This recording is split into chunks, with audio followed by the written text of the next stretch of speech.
എല്ലാവർക്കും നമസ്കാരം. ഞാൻ നിങ്ങളുടെ സ്വന്തം ലക്ഷ്മി സജു. ദേവാങ്കണം മീഡിയയിലേക്ക് ഏവർക്കും സ്വാഗതം. ഇന്ന് നിങ്ങൾ കേൾക്കാൻ ആഗ്രഹിക്കുന്ന നമ്മുടെ പളനി ക്ഷേത്രത്തെക്കുറിച്ചാണ് ഞാൻ നിങ്ങൾക്ക് മുമ്പിൽ പറയാൻ വരുന്നത്. എല്ലാവരും ഞങ്ങളുടെ ചാനൽ സബ്സ്ക്രൈബ് ചെയ്യണം. ആരും കാണാൻ മറന്നു പോകരുത്. നിങ്ങളുടെ അഭിപ്രായങ്ങൾ ഇതിൽ രേഖപ്പെടുത്തുക തന്നെ വേണം. ഈ കാണുന്ന എല്ലാവരോടും ഞാൻ എൻ്റെ ഫ്രണ്ട്സിനോടും കുറേയധികം അമ്മമാർ എന്നെ വിളിക്കാറുണ്ട്. എല്ലാ അമ്മമാരോടും ഞാൻ നന്ദിയും സ്നേഹവും അർപ്പിക്കുകയാണ്. അച്ഛന്മാരോടും പറയുകയാണ് കേട്ടോ, എല്ലാവരും എൻ്റെ പ്രോഗ്രാം കാണണം, ഞങ്ങളുടെ ചാനൽ വിജയത്തിലേക്ക് തന്നെ എത്തിക്കണം. അപ്പോൾ ഞാൻ എൻ്റെ വിഷയത്തിലേക്ക് കടക്കുകയാണ്. പഴനി ക്ഷേത്രം. നമ്മൾ ഇന്ന് പറയാൻ പോകുന്നത് നമ്മുടെ പഴനി ക്ഷേത്രത്തെക്കുറിച്ചാണെന്ന് ഞാൻ നേരത്തെ പറഞ്ഞു. പഴനി ക്ഷേത്രത്തിൽ മുരുകൻ എങ്ങനെയാണ് അവിടെ വരാൻ ഇടയായത്, ശരിക്കും ശിവൻ്റെയും പാർവതിയുടെയും മകനായി അവിടെ എത്തിച്ചേരുന്നതിൻ്റെ പിന്നിലുള്ള കഥയാണ് നമ്മളിന്ന് പറയുന്നത്. നമ്മുടെ നാരദ മഹർഷിയെക്കുറിച്ച് എല്ലാവർക്കും വ്യക്തമായിട്ട് അറിയാമായിരിക്കും. പലരും ഇപ്പോൾ സന്തോഷത്തോടെ ചിരിക്കുന്നുണ്ടായിരിക്കും. കാര്യം എവിടെയും നാരദ മഹർഷിക്ക് കയറി ചെല്ലാൻ പറ്റും. കഥകളിലൊക്കെ നമ്മൾ കണ്ടിട്ടുണ്ടല്ലോ, ശരിക്കും നമ്മുടെ നാരായണ എന്ന് പറഞ്ഞു വരുന്ന മഹർഷിയെ, ശരിക്കും മഹർഷി ഒരു പഴവുമായിട്ടാണ് ഒരു ദിവസം നമ്മുടെ കൈലാസത്തിൽ ശിവനെയും പാർവതിയും കാണാനായിട്ട് അദ്ദേഹം പോകുന്നത്. അതായത് ഈ ഒരു പഴം എന്ന് ഉദ്ദേശിക്കുന്നത് ജ്ഞാനപ്പഴം എന്നാണ് കേട്ടോ. ശരിക്കും ഇത് അറിവ് പകർന്നു തരുന്ന അമൃത്, അതായത് അങ്ങനെയാണ് നമ്മുടെ നാരദ മഹർഷി ആ ജ്ഞാനപ്പഴത്തെ വിശേഷിപ്പിച്ചിട്ടുള്ളത് കേട്ടോ. നാരദ മഹർഷി ഈ പഴത്തിനെ ശിവൻ്റെ കയ്യിൽ ഏൽപ്പിക്കും.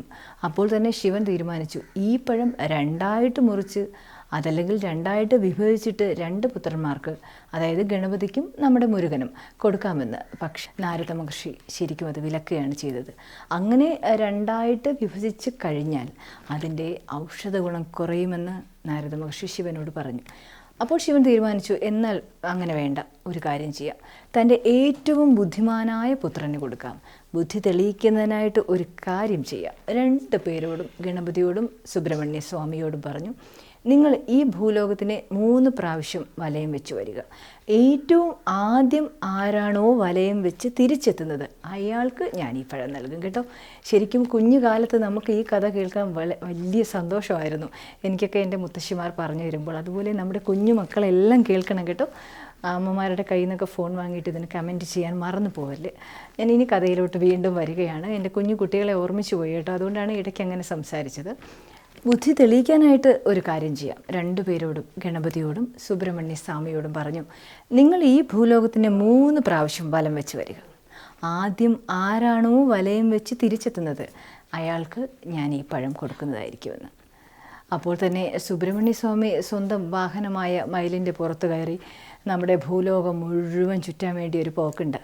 അപ്പോൾ അതിനൊപ്പം നിന്ന് ഗണപതി, ശരിക്കും ഗണപതിയെക്കുറിച്ച് നമുക്ക് എല്ലാവർക്കും അറിയാമല്ലോ, ഗണപതി ഭയങ്കര ബുദ്ധിമാനാണ് കേട്ടോ. അപ്പോൾ ഗണപതി ശരിക്കും എന്താ ചെയ്തത്, കുറേ പേർക്കൊക്കെ അറിയാമായിരിക്കും, എല്ലാവർക്കും അറിയാമായിരിക്കും, എന്നാലും ഞാൻ ഒന്നുകൂടി പറയാണ്.